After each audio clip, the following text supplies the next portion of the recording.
আমার মনে হয় আপনারা এই সময় না ঢুকে সৈয়দপুরে নীলফামারীতে কী উন্নতি হবে সেটা নিয়ে ভাবা উচিত। হ্যাঁ, আপনি যদি ওয়েস্ট ইন্ডিজে খবর নেন সৈয়দপুরে বসে থাকলে হবে না।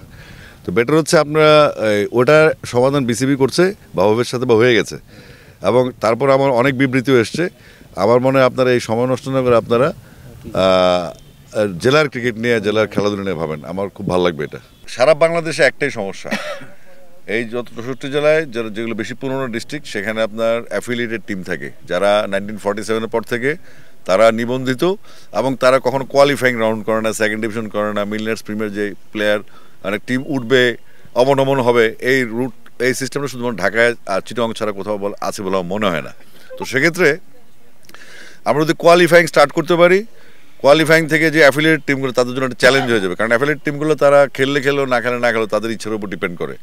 কিন্তু আমাদের একটা বাধ্যবাধকতা আনতে হবে যে তারা ম্যাচ খেলে পাশাপাশি নতুন সংগঠক তৈরি করতে হবে, যারা ইনভেস্ট করবে, যারা নতুন নতুন ক্লাব তৈরি করবে, কোয়ালিফাইয়ের উপর রাউন্ডে যাবে। তো এভাবে যদি না হয় তাহলে আঞ্চলিক পর্যায়ে প্লেয়ার তৈরি হবে না। আর অ্যাফিলিয়েটেড টিম তারা একটা বাজেট পায় বিসিবি থেকে বা ক্রীড়া সংস্থা থেকে, এনএসসি থেকে। তো সেই বাজেটটা প্রপারলি ইউজ হয় বলে মনে হয় না, এবং সেই বাজেটটা সাফিসিয়েন্ট সেটাও আমার মনে হয় না।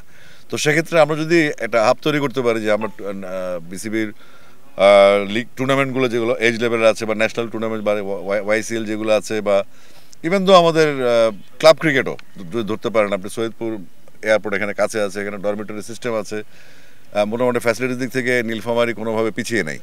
তো সেক্ষেত্রে অ্যাফিলিয়েটেড টিমগুলার আসলে একটা বিহিত হওয়া খুব জরুরি, এবং কোয়ালিফাইং রাউন্ড হলে আমরা যেটা দেখবো একাডেমি ক্রিকেটগুলো যেগুলো আছে, যারা একাডেমিগুলো খেলছে সারা দেশে, সেই একাডেমিগুলি কিন্তু আপনার স্কুলে, কলেজে, বিশ্ববিদ্যালয় কিংবা জেলাগুলোতে প্লেয়ার প্রোভাইড করে। তো যে কারণে আমাদের এই একাডেমির ফ্যাসিলিটিসগুলো যারা পাচ্ছে না, বা নিজ দায়িত্বে তারা স্বেচ্ছাসেবী টাইপের মতো তারা খেলাগুলি চালাচ্ছে। তো আমরা চাইবো এখানে যেন আমরা কোয়ালিফাইং রাউন্ড চালু করতে পারি, এবং অ্যাফিলিয়েটেড টিমের সাথে নতুন নতুন টিম 2টা বা 4টা বছরে যুক্ত হয়। তাহলে সেক্ষেত্রে নতুন সংগঠক তৈরি হবে, নতুন নতুন ইনভেস্টরও তৈরি হবে, এবং খেলার একটা পরিবেশ থাকবে, প্রচুর পরিমাণ টুর্নামেন্ট এখানে হবে। যদি আপনি বেসরকারি খাতকে উৎসাহিত না করেন, সেই 47 সালের পর থেকে যে ক্লাবগুলি খেলছে তাদের উপর ডিপেন্ড করেন, আপনি কোনো মধ্যে ক্রিকেট কেন, কোনো খেলার উন্নয়ন আপনি চিন্তা করতে পারবেন না। বিপিএল এর জন্য যে ফ্যাসিলিটিস দরকার, আমি যতটুকু জানি যে চিটাগং, সিলেট এবং ঢাকা, এখন হয়তো বরিশাল, বগুড়াকে ভাবা হচ্ছে ভেন্যুর জন্য। তো সেগুলোর ফ্যাসিলিটিসকে আমি ঠিক জানি না, তো বরিশাল স্টেডিয়ামটা মোটামুটি রেডি আছে, আমি দেখে এসেছি এটা। তো সেক্ষেত্রে বিপিএল নিয়ে ভাবিত হচ্ছে, আসলে আমার মনে হয় উত্তরবঙ্গে, আমি আজকে সফর শুরু করলাম নীলফামারী থেকে, তো ডেফিনেটলি আমি একটা রিপোর্ট জমা দেবো বিসিবিকে যে আমি কী দেখে এসেছি এখান থেকে, উত্তরবঙ্গ থেকে। তবে উত্তরবঙ্গে আমাদের যেহেতু একটা বড় আয়তনের দিক থেকে অনেক বড় একটা জায়গা, এবং এখানকার ফ্যাসিলিটিস খুব পুয়ার। তবে এখানকার প্লেয়ারদের সুযোগ সুবিধা বা আপনার মাঠের গ্রাউন্ড স্ট্র্যাটেজি কিংবা লজিস্টিক্সের জটিলতাগুলি আছে, এটা আমাদের যিনি ডিরেক্টর রংপুর বিভাগ আছেন হাসানুজ্জামান সাহেব, তিনি নিঃসন্দেহে এগুলো মার্ক করছেন। এবং আমি আশা করব এই রংপুরের আমার স্পেশালি ট্যুরটা আসা একটা কারণ, রংপুরের ক্রিকেটটা, রংপুর বিভাগের ক্রিকেটটা কীভাবে আমরা অনেক বড় জায়গায় নিয়ে যাব, এবং রংপুর থেকে প্লেয়ার প্রডিউস করে আমরা ঢাকার সাথে যেন একটা সুন্দর কানেক্টিভিটি নিয়ে আসতে পারি, এবং প্লেয়ার উৎপাদনের জন্য যে পরিমাণ সুযোগ সুবিধা এখানে দেওয়া দরকার, মাঠ খোঁজা দরকার, লজিস্টিক সাপোর্ট দরকার, ফ্যাসিলিটিস দরকার, ইনডোর ফ্যাসিলিটিস দরকার, বা নেট, গ্রাউন্ড ফ্যাসিলিটিস যেগুলো প্রয়োজন, সেগুলো আমরা বিসিবি সমন্বিতভাবে আমরা কাজ করছি।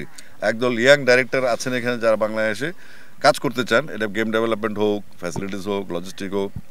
যেমন আমরা মনে করেন ইনডোর ফ্যাসিলিটি দিতে হচ্ছে সারা বাংলাদেশের স্পেশাল কিছু ডিস্ট্রিক্টে, যেন বাচ্চারা সারা বছর ইনডোরে প্র্যাকটিস করতে পারে। তো সেগুলো সম্ভবত আমরা যাচাই করছি, এবং সেটার আলোকে আমরা কাজ শুরু করব। আর বিপিএলের যে ইস্যুটা আছে সেটা একটু বড় ব্যাপার, কারণ এখানে ইনভেস্টমেন্টের ইস্যু আছে, হোটেল ফ্যাসিলিটিসের ইস্যু আছে, ইন্টারন্যাশনাল মান থাকতে হবে, সেটার জন্য আলাদা কমিটি আছে। তো আপাতত আমি এজ লেভেলের চেয়ারম্যান হিসেবে আসছি, এবং পাশাপাশি আমার সাথে যারা কাজ করছেন তাদেরকে আমি এটা ইনফর্ম করব, এবং এই রংপুর শহর পর আমি বোর্ড মিটিংয়ে পুরো ব্যাপারটা নিয়ে কথা বলবো যে আমি কী দেখে আসলাম। আমার মনে হয় আপনারা এই সময় না ঢুকে সৈয়দপুরে নীলফামারীতে কী উন্নতি হবে সেটা নিয়ে ভাবা উচিত। হ্যাঁ, আপনি যদি ওয়েস্ট ইন্ডিজে খবর নেন সৈয়দপুরে বসে থাকলে হবে না। তো বেটার হচ্ছে আপনারা ওটার সমাধান বিসিবি করছে বাবুবের সাথে বা হয়ে গেছে, এবং তারপর আমার অনেক বিবৃতিও এসছে। আমার মনে হয় আপনারা এই সময় নষ্ট না করে আপনারা জেলার ক্রিকেট নিয়ে, জেলার খেলাধুলা নিয়ে ভাবেন। আমার খুব ভালো লাগবে এটা। ওটার জন্য একটা তদন্ত কমিটি গঠন করা হয়েছে। ওটা 15 দিন সময়ের মধ্যে, সম্ভবত 11 দিন গিয়েছে, আরও 4 দিন হাতে সময় আছে একজন বিচারপতির নেতৃত্বে, এবং সেখানে আমাদের নতুন রিক্রুট যিনি ডিরেক্টর রুবাবুদ্দৌলা তিনিও আছেন। তা আশা করছি 15 দিন যাক, তারপর আপনি রেজাল্ট পেয়ে যাবেন। এলো খবরের কাগজ, নিখাত, নির্ভীক, নিরপেক্ষ।